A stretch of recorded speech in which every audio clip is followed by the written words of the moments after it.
Okay, so this is the Avanade Intelligent Garden web application. It's powered by Microsoft Azure. So we could select a tree, for example, and we can actually talk to the tree.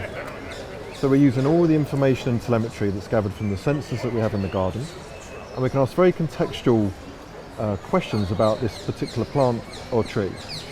So we're asking this, Henry's lime, how are you? And it says, I'm currently experiencing low growth and I need a bit more care to thrive. The conditions aren't quite ideal for me right now, but I've managed with help I received.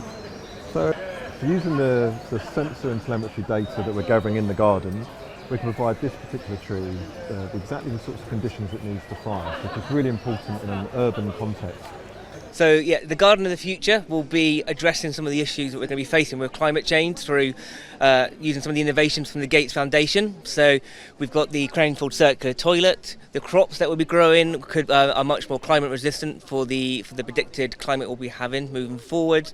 The planting that we have is all being designed to be able to cope with more dry shade conditions, so those longer drought conditions that we might be having, and then the shade from the trees will also help provide a nice restful place for people working and using the garden to relax and enjoy the space. So the philosophy behind the Garden of the Future, it's trying to bring the future to the present. So a lot of the crops that you are going to see in this garden are crops that are being grown in Africa, where temperatures are higher than in the UK.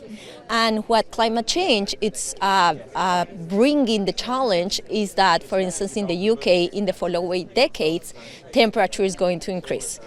And urban trees globally really are under threat. So 3 in 10 die within the first year of planting, 50% die within 10 years, and it takes up to 16 years for a newly planted tree to even become carbon neutral. So we're really planting these urban forests that are struggling to thrive, struggling to provide all the multiple benefits that trees can bring. So with this space, we're really exploring how can we protect, how can we preserve, how can we design spaces that support urban trees, these vital allies in the fight against climate change. And it's important to really understand the use of AI is not really replace a human being. Our intuition and our labor is still the core and heart of this garden. Really, we're using the AI tool as an analytic tool, so to understand through the vast data set, giving us more clarity and a clearer picture of what's going on around us.